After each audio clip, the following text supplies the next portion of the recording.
السلام علیکم ورحمۃ اللہ وبرکاتہ۔ وعلیکم السلام ورحمۃ اللہ وبرکاتہ۔ ارے واہ، آج تو بچے سمندر پر آئے ہوئے ہیں اور سمندر پہ بھی شپ پر بیٹھے ہوئے ہیں۔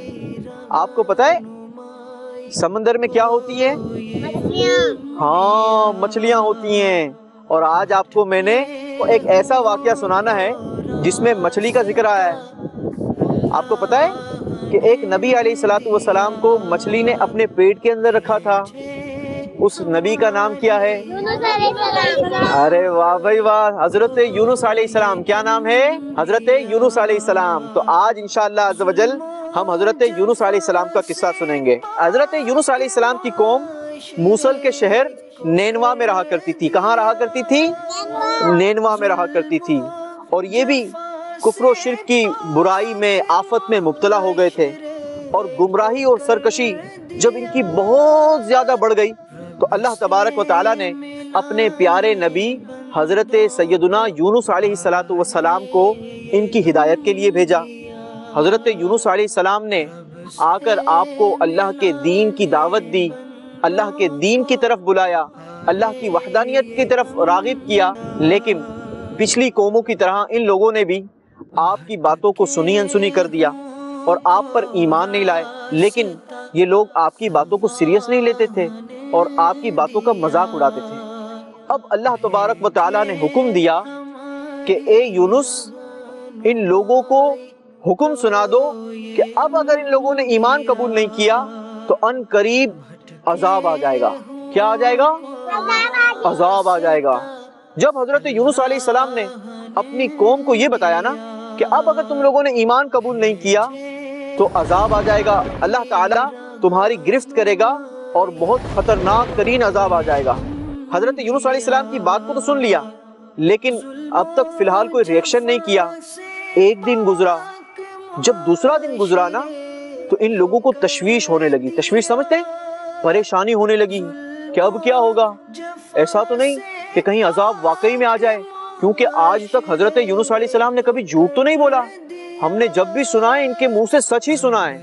اللہ کے نبی جو ہیں نہ جھوٹ بولتے ہیں نہ جھوٹی بات کرتے ہیں، بلکہ جو بولتے ہیں وہ حق اور سچ بولتے ہیں۔ نہ اللہ جھوٹ بولتا ہے نہ اللہ کے نبی جھوٹ بولتے ہیں، جو بات کرتے ہیں حق بات کرتے ہیں۔ تو ہم نے آج یہ بھی سیکھا کہ ہمارا یہ عقیدہ ہونا چاہیے کہ نہ اللہ جھوٹ بولتا ہے نہ اللہ کے نبی جھوٹ بولتے ہیں۔ اچھا، اب ان لوگوں کو یہ ریئلائز ہو گیا کہ کہیں ایسا نہ ہو کہ واقعی میں عذاب آ جائے۔ ان لوگوں نے آپس میں مشورہ کیا اور یہ طے کیا کہ آج رات ہم حضرت یونس علیہ السلام کو دیکھیں گے کہ وہ ہمارے شہر میں رہتے ہیں یا شہر سے نکل جاتے ہیں۔ کیا کریں گے؟ دیکھیں گے کہ وہ شہر میں رہتے ہیں یا شہر سے نکل جاتے ہیں۔ اور اس کام کے لیے چند لوگ انہوں نے الگ کر دیے کہ وہ لوگ ریکی کریں گے، دیکھتے رہیں گے کہ حضرت یونس علیہ السلام شہر میں ہیں یا نہیں ہیں۔ جب رات ہوئی تو حضرت یونس علیہ السلام پچھلے پہر اپنے گھر سے نکلے اور اس شہر سے باہر نکل گئے۔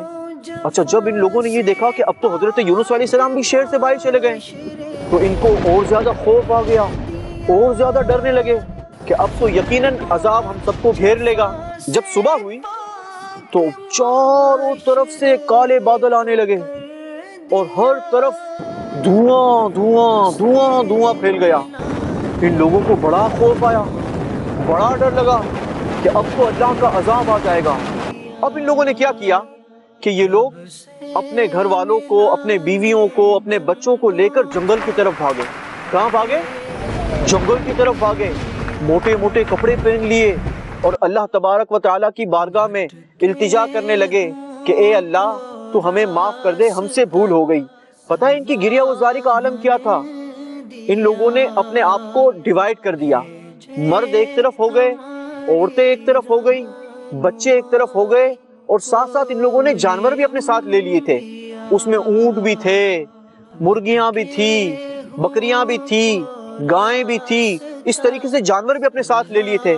اچھا، اب ایک طرف مرد، دوسری طرف عورتیں، اور تیسری طرف بچے، اور ایک طرف سارے جانور۔ اب مردوں نے رونا شروع کیا، اللہ تبارک و تعالیٰ کی بارگاہ میں توبہ کرنے لگے جب مردوں کی آواز بلند ہوئی نا، رونے کی آواز سنی، تو عورتوں نے بھی رونا شروع کر دیا۔ یہاں عورتوں نے رونا شروع کیا تو عورتوں کو دیکھ کر ان کے بچوں نے بھی رونا شروع کر دیا، اور ہر طرف ایک بڑا دردناک منظر ہو گیا۔ اچھا، یہاں پر اونٹ بلبلانے لگے، اونٹ کے بلبلانے کو دیکھ کر اونٹ کے بچے بھی بلبلانے لگے، بکریاں منمنانے لگی، بکریوں کے بچے بھی منمنانے لگے، گائے کے بچڑے یہ بھی آوازیں نکالنے لگے، یہ بھی چلانے لگے، اور ان لوگوں کی بھی آواز بلند ہو گئی۔ جب یہ ماحول بنا نا تو ایک بہت زبردست قسم کی دردناک گونج پیدا ہوئی، اور اس طریقے سے آہو زاری کا عالم تھا۔ بڑی رو رو کر التجا کی کہ اے اللہ، ہم تجھ پر ایمان لاتے ہیں، حضرت یونس علیہ السلام کے دین پر ایمان لاتے ہیں، ہم ان کو نبی مانتے ہیں، اے اللہ ایک بار معاف کر دے، ہماری توبہ کو قبول کر لے۔ اللہ تعالیٰ نے ان کی توبہ کو قبول کیا۔ میرے پیارے بچوں، ہمیں یہاں پر بہت پیارا درس ملتا ہے کہ ہمیں بھی اپنے گناہوں سے توبہ کرتے رہنا چاہیے، ہمیں بھی اپنے گناہوں کی مغفرت طلب کرتے رہنا چاہیے۔ آؤ میں آپ کو ہمارے پیارے آقا صلی اللہ تعالی علیہ وسلم کی ایک بڑی ہی پیاری حدیث مبارکہ سناتا ہوں۔ اس حدیث مبارکہ کے راوی ہیں حضرت سیدنا انس رضی اللہ تعالیٰ عنہ۔ کون ہیں؟ حضرت سیدنا انس رضی اللہ تعالیٰ عنہ۔ آپ روایت کرتے ہیں کہ میرے آقا علیہ الصلوۃ والسلام نے فرمایا، جب بندہ اپنے گناہوں سے توبہ کرتا ہے تو اللہ لکھنے والے فرشتوں کو اس کے گناہ بھلا دیتا ہے، اس کے گناہ بھلا دیتا ہے۔ اسی طرح اس کے اعضاء یعنی ہاتھ پاؤں کو بھی بھلا دیتا ہے، اور اس کے زمین پر نشانات بھی مٹا دیتا ہے، یہاں تک کہ قیامت کے دن جب وہ اللہ سے ملے گا تو اس کی طرف سے اس کے گناہ پر کوئی گواہ نہیں ہوگا، اس کے گناہ پر کوئی گواہ نہیں ہوگا۔ اللہ کتنا رحیم ہے، اللہ کتنا کریم ہے، اللہ اپنے بندوں سے کتنی محبت کرتا ہے۔ بندہ ایک بار سچے دل کے ساتھ توبہ کرے، اللہ تعالیٰ اس کی توبہ کو قبول کر لیا کرتا ہے۔ پیارے بچوں، یہاں پر بسا اوقات شیطان جو ہے نا، وہ انسان پر حملہ کرتا ہے اور اس کے دل میں وسوسے ڈالتا ہے۔ کیا وسوسے ڈالتا ہے؟ کہ اب تو نے بڑے گناہ کر لیے، بہت سارے گناہ کر لیے، لہٰذا اب تیری توبہ کا کوئی فائدہ نہیں ہوگا، توبہ کرنے کا کیا فائدہ؟ یہ شیطان کی باتوں میں نہیں آنا چاہیے۔ آؤ میں آپ کو ایک بڑا ہی پیارا واقعہ سناتا ہوں۔ حضرت سیدنا موسیٰ علیہ الصلوۃ والسلام کے دور میں قحط آ گیا۔ قحط سمجھتے ہیں نا کیا ہوتا ہے؟ خشک سالی ہو گئی، بارش برسنا بند ہو گئی، کنووں سے پانی نکلنا بند ہو گیا، دریا سوکھ گئے۔ جب دریا سوکھ گئے، پانی کی قلت ہو گئی تو کھیتی باڑی بھی ہونا بند ہو گئی۔ جب ایسا معاملہ ہوا تو جانور بھی مرنے لگے، اور ایک قحط سالی کا عالم ہو گیا، ہر طرف پانی کی قلت ہو گئی، اناج کی قلت ہو گئی۔ لوگ حضرت موسیٰ علیہ الصلوۃ والسلام کی بارگاہ میں پہنچے اور عرض کرنے لگے کہ اے اللہ کے نبی، آپ اللہ کی بارگاہ میں دعا کر دیجئے تاکہ ہماری یہ قحط سالی دور ہو جائے۔ آپ نے لوگوں کو کہا کہ اچھا چلو ٹھیک ہے، تم سارے لوگ فلاں میدان میں جمع ہو جاؤ۔ 70,000 لوگ ایک میدان میں جمع ہو گئے۔ کتنے ہزار لوگ؟ 70,000 پیپلز اس گراؤنڈ میں جمع ہو گئے۔ اب حضرت سیدنا موسیٰ علیہ السلام نے اللہ تبارک و تعالیٰ کی بارگاہ میں اپنے ہاتھوں کو بلند کیا اور التجا کی، اے بادلوں سے سیراب فرمانے والے مولا، اپنی رحمت سے ہم پر اپنی رحمت کی بارش نازل فرما۔ آپ نے جب دعا کی نا تو اللہ تعالیٰ اپنے نبیوں کی دعاؤں کو رد نہیں کرتا۔ حضرت موسیٰ علیہ السلام پر وحی نازل ہوئی، اور وہ وحی کیا تھی؟ حضرت موسیٰ علیہ السلام کو کہا گیا کہ اے موسیٰ، تمہارے اس گراؤنڈ کے اندر ایک ایسا گناہگار شخص ہے جو 40 سال سے میری نافرمانی کر رہا ہے۔ کتنے سال سے؟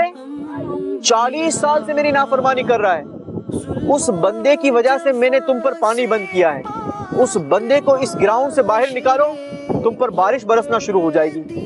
اب حضرت موسیٰ علیہ السلام نے اعلان کیا کہ کون ہے وہ بدبخت، کون ہے وہ گناہگار جو 40 سال سے مسلسل اپنے رب کی نافرمانی کر رہا ہے، وہ کھڑا ہو جائے اور ہمارے گراؤنڈ سے باہر نکل جائے۔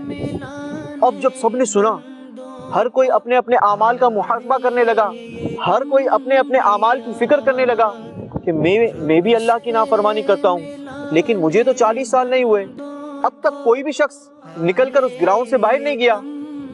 تو جو وہ شخص تھا اس نے یہ ریئلائز کر لیا کہ واقعی میں ہی وہ شخص ہوں کہ جس کی وجہ سے پانی نہیں برس رہا۔ اب جو وہ شخص تھا نا، وہ دل ہی دل میں بڑا شرمندہ ہوا کہ یا اللہ، اگر آج میں اس گراؤنڈ سے کھڑا ہوں گا اور گراؤنڈ سے باہر نکلوں گا تو یہ سارے لوگوں کو پتہ لگ جائے گا، یہ 70,000 پیپلز کو پتہ چل جائے گا کہ میں بڑا گناہ گار ہوں۔ اے اللہ کرم کر دے، ایک بار معاف کر دے۔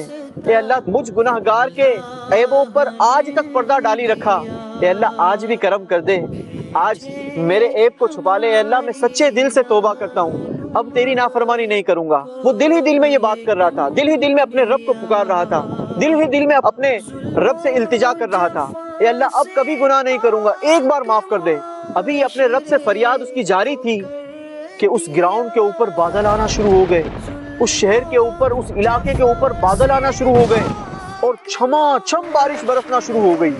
اتنی زور کی بارش برسی، اتنی زور کی بارش برسی کہ جیسے کسی نے نلکا کھول دیا ہو آسمان سے، مشکیزوں کا منہ کھول دیا ہو۔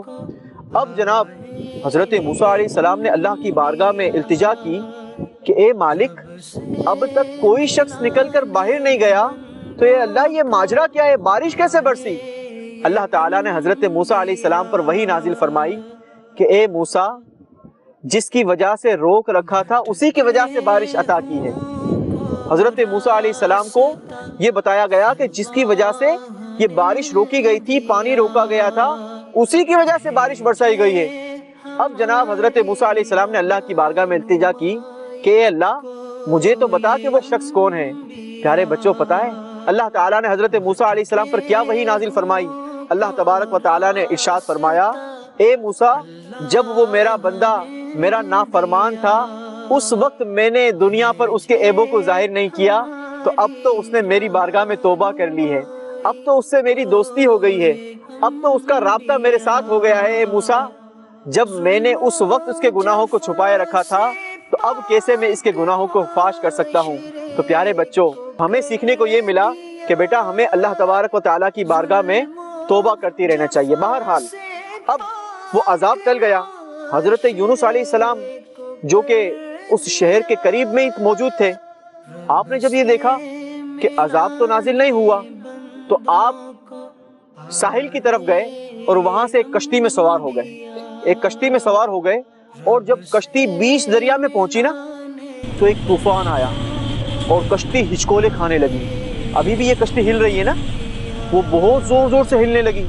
جب بہت زور زور سے ہلنے لگی نا تو جو کشتی چلانے والا تھا اس نے اعلان کیا، ہماری کشتی کے اندر کون ایسا غلام ہے جو اپنے آقا سے، اپنے مالک سے بھاگ کر آیا ہے؟ حضرت یونس علیہ السلام نے کہا کہ میں اپنے رب کا بھاگا ہوا غلام ہوں۔ اب جب کشتی والوں نے آپ کی طرف نظر اٹھائی تو کیا دیکھتے ہیں کہ بڑا خوبصورت چہرہ، بڑا حسین، بڑا نورانی چہرہ۔ سب لوگوں نے کہا کہ نہیں، آپ غلام ہو ہی نہیں سکتے، آپ کیسے غلام ہو سکتے ہیں؟ نہ آپ کا حلیہ غلاموں والا، نہ آپ کا چہرہ غلاموں والا، آپ تو بڑے معزز اور مقرب بندے معلوم ہوتے ہیں۔ لوگوں نے آپس میں مشورہ کیا کہ کیوں نہ ہم قرآن اندازی کریں۔ کیا کریں؟ قرآن اندازی کریں۔ پتہ ہے قرآن اندازی کیا ہوتی ہے؟ ایک بول کے اندر اپنے اپنے ناموں کو ایک پرچی کے اندر لکھ کر ایک جگہ پر جمع کر لیا جائے اور اس میں سے ایک پرچی نکال لی جائے۔ اب جناب وہ پرچی نکالی گئی، حضرت یونس علیہ السلام کا نام آیا۔ لوگوں نے کہا کہ نہیں نہیں، غلطی ہو گئی ہے کچھ۔ ایک بار پھر وہ لکی ڈرو کیا گیا، قرآن اندازی کی گئی۔ ایک اور بار حضرت یونس علیہ السلام کا نام آیا۔ لوگوں نے کہا کہ ایسا نہیں ہو سکتا، وہ لوگ ہچکچانے لگے۔ ایک بار پھر لکی ڈرو کیا گیا، ایک بار پھر قرآن اندازی ڈالی گئی۔ تیسری بار بھی حضرت یونس علیہ السلام کا نام آیا۔ اب جب حضرت یونس علیہ السلام کا نام آیا نا تو حضرت یونس علیہ السلام دریا میں خود تشریف لے گئے۔ جب دریا کے اندر تشریف لے گئے تو ایک بہت بڑی مچھلی کو اللہ تبارک و تعالیٰ نے حکم دیا کہ میرے نبی کو اپنے منہ کے اندر داخل کر لو، اپنے اندر نگل لو، لیکن خبردار کسی قسم کا کوئی نقصان نہیں ہونا چاہیے، میرے نبی کو کسی قسم کی کوئی تکلیف نہیں ہونی چاہیے۔ اچھا، اب جب آپ اس مچھلی کے اندر جب گئے نا تو اس مچھلی کے اندر تو بہت زیادہ اندھیرا تھا، تو حضرت یونس علیہ السلام نے وہاں پر اللہ تبارک و تعالیٰ کی حمد اور تسبیح بیان کرنا شروع کی۔ پتہ ہے کیا دعا کی؟ لا الہ الا انت سبحانک انی کنت من الظالمین۔ لا الہ الا انت سبحانک انی کنت من الظالمین۔ اب جناب وہاں پر لائٹ ہو گئی، روشنی ہو گئی، اور اس طریقے سے حضرت یونس علیہ السلام مچھلی کے پیٹ کے اندر تشریف فرما رہے۔ پھر اللہ تعالیٰ نے اس مچھلی کو حکم دیا کہ میرے نبی کو جا کر زمین پر اگل دو، تو اس مچھلی نے اللہ کے حکم سے حضرت یونس علیہ السلام کو آ کر ساحل پر اگل دیا۔ لیکن جب آپ مچھلی کے پیٹ سے باہر آئے نا تو آپ بڑے کمزور ہو چکے تھے۔ آپ کی جو جلد تھی نا، آپ کی جو اسکن تھی وہ بہت زیادہ نازک ہو چکی تھی، تھوڑی سی کوئی چیز لگ جائے تو نقصان ہونے کا اندیشہ تھا۔ اب اللہ تعالیٰ نے اپنے پیارے نبی کی حفاظت کا اہتمام کیسا کیا؟ اللہ کے حکم سے ایک کدو کی بیل اگ گئی، اور کدو کی بیل کے ایک بہت بڑے پتے نے حضرت یونس علیہ السلام پر سایہ کر دیا۔ اس طریقے سے آپ کی حفاظت کی گئی۔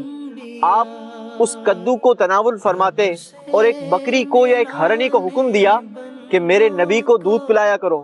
وہ روزانہ آتی تھی، حضرت یونس علیہ السلام کو دودھ پلاتی تھی۔ اس طریقے سے ایک بار پھر آپ طاقتور ہوئے اور اپنی قوم کی طرف گئے۔ اب جب آپ اپنی قوم کی طرف گئے نا تو لوگ تو آپ کا بڑی بے صبری کے ساتھ، بڑی بے چینی کے ساتھ انتظار کر رہے تھے کہ کب حضرت یونس علیہ السلام تشریف لائیں تو ہم ان کے ہاتھوں پر ایمان قبول کریں، ان کی رسالت کو ایکسپٹ کریں اور ان کے دین پر ایمان لے آئیں۔ لہٰذا لوگوں نے آپ کے ہاتھ پر بیعت کی اور ایمان لے آئے۔ تو یہ حضرت یونس علیہ السلام کا واقعہ ہے۔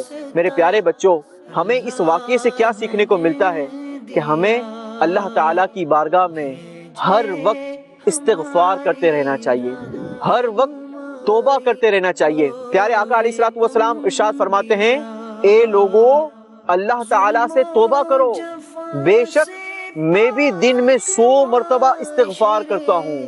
پیارے آقا علیہ الصلوۃ والسلام دن میں 100 مرتبہ استغفار فرماتے۔ ہم امتیوں کو، ہم غلاموں کو بھی یہ سبق ملتا ہے، یہ سیکھنے کو ملتا ہے کہ ہمیں بھی اپنے رب سے استغفار کرتے رہنا چاہیے، توبہ کرتے رہنے چاہیے۔ اللہ تعالی ہم سب کے گناہوں کو معاف فرمائے۔ صلوا علی الحبیب صلی اللہ تعالی علی محمد صلی اللہ علیہ وسلم۔